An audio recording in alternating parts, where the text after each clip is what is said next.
Buenas tardes chicos, ¿cómo están? Ahora nos encontramos en una nueva clase de administración para poder seguir profundizando y viendo los temas relacionados al contexto organizacional. Es la unidad 2 de administración. Ya vimos la clase pasada y ahora vamos a repasar un poco lo que era el contexto macroeconómico y luego vamos a profundizar los temas del microentorno, ¿sí?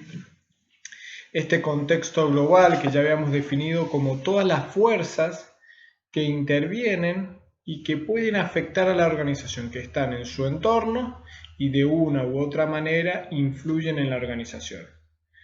Las fuerzas macroentorno las habíamos dividido en dos, en un macroentorno global, que era producto de la globalización del mundo, de nuestras relaciones con el mundo en sí, y también habíamos visto el macroentorno nacional. Estas fuerzas de macroentorno influyen a la organización, pero de una manera indirecta, es decir, influyen a nuestra organización y pueden influir también a otras organizaciones del mismo ramo, a otras empresas que se dediquen a lo mismo o a empresas de la misma región, ¿sí? Todo depende de cuál es el factor que estamos analizando. Lo que ustedes tienen que saber y aprender es saber definir estos entornos, saber comprender qué incluye cada uno y por supuesto después ante un ejemplo, ante un ejercicio van a tener que clasificar estas fuerzas en algún macroentorno o en un microentorno. De macroentorno habíamos visto el macroentorno económico en primer lugar, que eran todas aquellas variables que influyen de manera financiera, de manera económica en el país. Y a su vez, al influir en todo el país, influyen de una manera, como ya habíamos hablado, indirecta en nuestra organización. ¿Qué quiere decir? De que si hay inflación en el país, los precios no solamente de nuestros bienes o servicios que producimos van a subir, sino que también de nuestros costos, de los productos que nosotros utilizamos, de nuestros insumos, de la mano de obra. Entonces, cuando existe en un país o en una región, en una provincia, desempleo, otra variable macro, también va a influir en nuestra organización, es decir, va a ser más costoso tener empleados, es muy posible que haya que hacer alguna reducción de trabajadores y son variables económicas, ¿sí?, que influyen en nuestra empresa. También hay otro entorno llamado político, para ir repasando muy rápidamente porque esto ya lo vimos en la clase pasada. Decisiones del gobierno, estatales, ¿sí?, que influyen en nuestra organización, en nuestro normal comportamiento de nuestra empresa. O algunas que favorezcan, ¿sí?, la apertura del país a un comercio internacional, un acuerdo político entre sectores de la economía, ¿sí?, por más de que sean económicos, al haber una decisión estatal o del gobierno, tienen que saber también encuadrarlo en lo político. Cuando ustedes tengan dudas, y esto es muy importante, cuando tengan dudas de cuál elegir, seguramente les van a dar la opción de justificar esta elección y ahí es a donde van a ganar el puntaje. Porque a veces sí es clara el entorno al que se refiere la noticia o el título que les coloquen, pero en la justificación pueden validar ese puntaje. Luego teníamos el entorno legal, que acá sí era cuando tratábamos o una ley o un reglamento, ¿sí?, cuando hacíamos referencia a una constitución, ¿sí?, a la reforma de la constitución o un artículo específico de una ley, siempre trabajenlo, siempre encuádrenlo en un entorno legal. También habíamos hablado del entorno tecnológico, cuando el país avanza o trae nuevas tecnologías, existe un descubrimiento en un tipo de riego, ¿sí?, o en un tipo de cosecha, pueden ser noticias que estén referidas a este entorno tecnológico, ¿sí? Cuando analizábamos el entorno demográfico, lo analizábamos desde el punto de vista de variables que yo les llamo siempre frías, ¿sí? Variables estadísticas como el sexo, como el género, como la edad. Cuando haya una noticia que diga los consumidores son preferentemente en este país o en esta región de 25 a 30 años. O se analiza que los jóvenes, ¿sí? En un fragmento de edad, todas son variables demográficas. Luego pasábamos al entorno sociocultural, que es un entorno más relacionado a las costumbres, a las posibilidades de actuar, las modas, ¿sí? Lo que se pone de manifiesto en el comportamiento común de la sociedad. Y por último estaba el entorno climático, un entorno bastante más fácil, relacionado todo con accidentes ambientales o con un beneficio que hayamos obtenido por buenas temperaturas, buen clima, ¿sí? Esos van a ser los ejemplos que van a tener en la parte de climática, el entorno climático. Y luego ahora sí, y este es el objeto de nuestra clase, es el entorno, o mejor dicho, el microentorno. Variables que son o que afectan de manera más directa a la organización porque son las más cercanas, son las que interactuamos todos los días. El microentorno es eso que trabajan en la organización para poder responder de forma diaria. El microentorno son los clientes, el microentorno forma parte también los proveedores, el microentorno son todos los usuarios de la información de la organización y también nuestra competencia, nuestra rivalidad. Así, en líneas generales, podemos definir al microentorno como las fuerzas que interactúan o que afectan, que interfieren en el comportamiento de la organización y que lo hacen de manera directa, ¿sí? Cuando un proveedor no nos trae la mercadería, no tenemos que vender. Entonces, eso no es que nos va a hacer disminuir el precio, nos va a influir en la producción dentro de 10 años. No, es una fuerza directa. Si tengo mi principal proveedor que no me trae la mercadería, que no me trae mis insumos para yo poder producir, se paraliza la producción, se paraliza la venta de lo que haga la empresa, de la prestación del servicio o de la venta del bien. Entonces la empresa se para, ¿sí? La actividad de esa organización se paraliza. Entonces, de esa manera podemos decir que estas variables intervienen de forma directa. Vamos con el primer microentorno, que son los clientes. El cliente es aquel que consume el producto o el servicio que nuestra organización está brindando. El cliente puede ser de dos tipos, dice el cuadernillo. Un cliente individuo, es decir, una persona que individualmente o que de forma personal consume nuestro producto o nuestro servicio. O puede ser un cliente tipo empresa, ¿sí? Dice cliente barra empresa. Cuando nosotros le proveemos productos o servicios a otra empresa que va a llegar al consumidor final. A su vez, estos clientes tienen distintos poderes de relacionarse con nuestra empresa, ¿sí? Cuando nosotros, a lo que se llama o al que el cuadernillo menciona como poder de negociación, nosotros cuando tenemos un solo cliente, ¿sí? Pero mejor dicho, o sea, tenemos un solo cliente y muchos proveedores, o mejor dicho, cuando tenemos un solo cliente, ese cliente tiene un gran poder de negociación con nosotros, ¿sí? ¿Por qué? Porque nosotros le vamos a vender a él y debemos llegar a conformarlo de esa manera, ¿sí? De la mejor manera posible. Cuando existe un monopolio, ¿sí? Que la empresa es la única que provee este servicio o este producto, la empresa es la que tiene el poder, ¿sí? Tienen que verlo de los dos ámbitos. Cuando existe un monopolio, la empresa es el que dice, bueno, yo vendo, supongamos que existe una sola empresa que vende lácteos en Mendoza.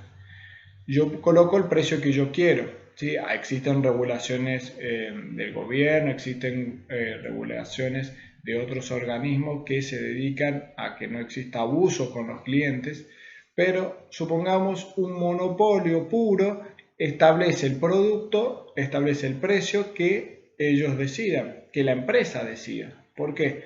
Porque no existe competencia a su alrededor.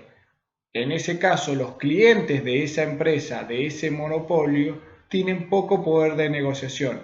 Deben conformarse con lo que quiera producir esa empresa y al precio que quiera producir y que quiera vender esa empresa. En cambio, cuando existe una mayor competencia, existen varias empresas que venden este bien o prestan ese servicio, el cliente es el que tiene mayor poder de negociación. ¿Por qué? Porque si una de las empresas que presta ese servicio vende ese producto sube el precio, elijo la otra. Si ambas o dos suben el precio, elijo la tercera. ¿Por qué? Porque tengo un mayor poder de negociación. ¿Qué pasa cuando un cliente es, como habíamos mencionado en el cuadernillo, un cliente empresa que consume la mitad de nuestro stock, la mitad de la producción se la llevamos a ese cliente? Son los casos de los supermercados. Cuando, por ejemplo, una empresa que produce arroz, ¿sí? Una pequeña empresa que logra colocar el producto en un supermercado. Y ese supermercado, de todo lo que produce esa empresa, consume la mitad de su producción. Claramente, el supermercado tiene un gran poder de negociación con esa empresa que vende arroz. ¿Por qué? Porque si a esa persona, a ese supermercado le vendemos la mitad de nuestra producción, ese es el cliente que debemos tener contentos, como se dice, debemos tener bien satisfechos. Si nos piden 20 bolsas de arroz, hay que llevarle 20 bolsas de arroz. Si nos piden 50, hay que hacer lo imposible para poder cumplir con esos pedidos. Y ese cliente que consume en grandes cantidades es aquel que tiene un mayor poder de negociación. Es muy importante que entiendan estos dos casos, ¿sí? Donde tiene el cliente un mayor poder de negociación o un menor, porque generalmente se lo suelen preguntar. Pasamos ahora al concepto o al microentorno de los competidores. Y el competidor es aquel que produce o puede llegar a producir el mismo producto o servicio que yo estoy haciendo o que estamos analizando. Este competidor se ve en la rivalidad, ¿sí? En una rivalidad que hoy por hoy en los medios de comunicación es muy clara, como un supermercado, vamos siempre a lo que vemos en la televisión, lanza una oferta, el otro supermercado, viendo la oportunidad, puede lanzar o la misma oferta o una superior. Y en estas cosas cotidianas vemos cómo la competencia busca a veces opacar a la otra empresa o mejorar su producción, sus servicios, sus precios para poder captar mayor cantidad de clientes. Esta rivalidad o estos competidores pueden ser tres tipos de competidores. Un competidor actual es el que produce el mismo bien o servicio, ¿sí? El que produce tu mismo producto, pero es otra marca. Y vamos al caso de las gaseosas, que es el que presenta el cuadernillo, ¿sí? Presenta el cuadernillo Coca-Cola y Pepsi. Una mayor rivalidad a lo largo de la historia no se conoce.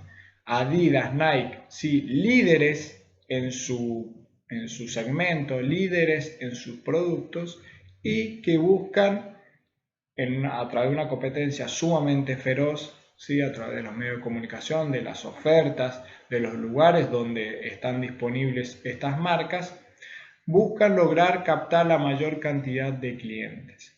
Entonces, estos competidores son actuales, hoy por hoy compiten de forma directa. Y lo que realice nuestra competencia afecta directamente a nuestra organización. Existen también competidores sustitutos. Estos competidores sustitutos son aquellos que no prestan el mismo servicio que nosotros, no brindan el mismo producto, pero pueden ser utilizados en forma paralela a nuestro producto. ¿Qué significa paralela? Que puede sustituir el consumo de nuestro producto, el que nosotros producimos y vendemos, por el otro, ¿sí? No es la misma gaseosa, va a ser la gaseosa, que es la que producimos nosotros, puede verse sustituida por bebidas light, por aguas saborizadas, creo que es el cuadernillo que presenta, el ejemplo que presenta el cuadernillo. Un bien que sustituye el consumo del nuestro o del que estamos analizando, pero no es el mismo producto. Eso es un bien sustituto, o mejor dicho, un competidor sustituto. Y para el caso, o para el tercer caso de los competidores, existen también los competidores potenciales. Estos competidores potenciales son aquellos que no producen el mismo producto, no producen un producto sustituto, sino que están dentro de la rama de nuestro producto, de nuestro servicio, y pueden llegar a producir, ¿sí?, el mismo producto que nosotros. Y siguiendo esta rama de las gaseosas, en el cuadernillo no lo presenta, pero supongamos un productor de galletas o un productor de golosinas, que viendo que una bebida es bastante aceptable en la provincia o en una región, puede lanzar o puede llegar a estar cercano a lanzar un producto que compita con la gaseosa líder de la región, ¿sí? Entonces, no producen el mismo producto, producen galletas, no producen algo que lo sustituya, porque realmente uno no sustituye una bebida por una galleta, pero sí pueden llegar a estar en el ramo para producir esos bienes, ¿sí? Entonces, eso es lo que puede llegar a denominarse un competidor potencial. Supongamos que en el caso de los vinos existe una gran diferencia entre vinos comunes o vinos boutique, como el ejemplo del cuadernillo. Esos vinos boutique, o mejor dicho, el que produce vinos comunes, compite con el vino boutique, ¿sí? Sería un producto sustituto. Ahora, supongamos una empresa que produce otro tipo de bienes, ¿sí?, que produce lácteos, produce bebidas, ¿sí?, produce yogur, produce quesos, produce todos los derivados del lácteo y puede llegar a sacar su propia marca de vino.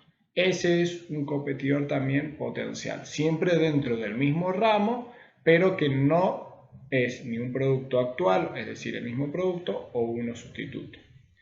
Luego pasamos al proveedor, y es un concepto también del microentorno muy parecido al del cliente, porque el proveedor, ¿quién es? El que me vende a mí para que yo pueda producir, ¿sí? Entonces, ¿yo qué soy para mi proveedor? Un cliente. Entonces, lo mismo que para mí es una fuerza del microentorno porque es mi proveedor, yo para él, para mi proveedor, soy una fuerza de su microentorno siendo yo cliente. ¿Se entiende? Es muy importante porque es un concepto que los que han tenido economía, los que han tenido contabilidad en su escuela lo conocen, lo manejan, les es familiar. Para los que no, tal vez no saben lo que es un proveedor. Bueno, el proveedor es, siempre le digo lo mismo, no definan con la misma palabra, pero el que provee, el que abastece a nuestra empresa de materias primas, de insumos, de los mismos productos que compro y que revendo. Entonces es importante analizarlo al proveedor también en la misma relación con el poder de negociación, como habíamos analizado a los clientes. Cuando tengo un solo proveedor, ese proveedor va a hacer conmigo lo que quiere. Me va a vender más caro, a veces me va a traer mercadería, a veces no. ¿Por qué? Porque no tengo poder de elección. Yo, si tengo un solo proveedor de eso que necesito, ese proveedor va a poner el precio que él quiere. Si total le voy a ir a comprar a él. Ahora, cuando existe una competencia entre los proveedores, sí voy a poder elegir y sí yo voy a tener más poder de elección. Porque si este proveedor, el proveedor A, me sube el precio, le compro al proveedor B. Si el proveedor B no me cumple con el pedido, me trae cualquier cosa que no coincide con lo que yo le había pedido, le pido al proveedor C. Y así sucesivamente hasta encontrar el que verdaderamente cumpla con el objetivo. Entonces, una vez analizado estos microentornos, pasamos al último, que es el público de interés, que generalmente me sale mal la palabra, pero son los stakeholders, ¿sí? ¿Y quiénes son este público de interés? Todos aquellos que les llega de alguna u otra forma información o son o están relacionados con la empresa. ¿Cuáles son los públicos de interés? Financieros, bancos, ¿sí? Entidades financieras, entidades prestamistas de dinero, necesitan nuestra información. ¿Qué nos puede pedir el banco para prestarnos, prestarnos dinero? ¿Qué nos puede pedir el banco para cotizar? ¿Sí? Nos puede pedir nuestro balance, nos puede pedir un resumen de los movimientos bancarios o bueno, el resumen lo tienen ellos, pero cómo se ve nuestra contabilidad, cuál fue nuestro resultado en el ejercicio anterior.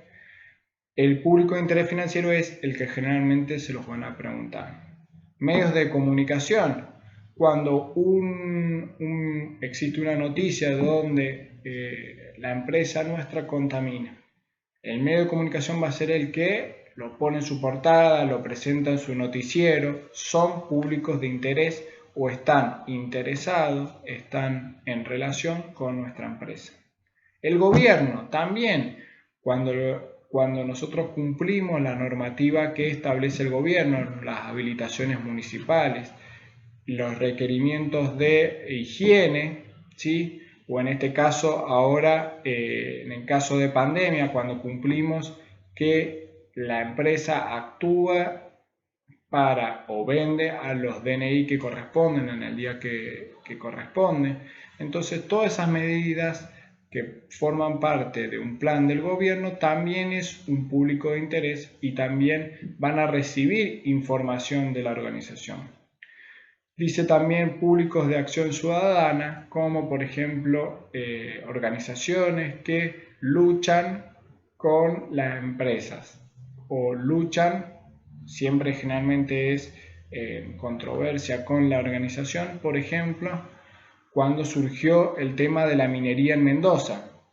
Ese era un público de acción ciudadana que intentó que esta medida o esta ley no se aprobara. Entonces, ese público fue un público de interés que intentaba que esa ley que habilitaba la explotación de minería en la provincia no avanzara. También es un ejemplo de público de interés. Habla también de público local, los vecinos aledaños a la organización, público interno, ¿quién recibe dentro de la organización información? Sus empleados, sus operarios, ¿sí? Sus gerentes también reciben información, ese es otro público de interés, y públicos en general, ¿sí? Cuando hablamos no solamente del público al que está cercano a la organización, a la fábrica, sino que también un público que puede conocer a la organización o puede requerir información más alejada de la empresa. Los públicos de interés son difíciles. Yo les sugiero que lean detenidamente el caso del ejemplo de la bodega Vinón, donde está muy bien diferenciado cada uno de los públicos de interés y está bien ejemplificado cuándo interactuaría un público de interés. Léanlo, si tienen dudas me consultan. Hasta acá llegamos en la clase de administración. Recuerden que la clase que viene va a haber examen y van a haber algunas preguntas de tipos de organización y de estos públicos de interés, microentorno, macroentorno, la unidad 2 de contexto. Así que hasta la clase que viene, aprovechen y nos vemos en la consulta a través del grupo de WhatsApp.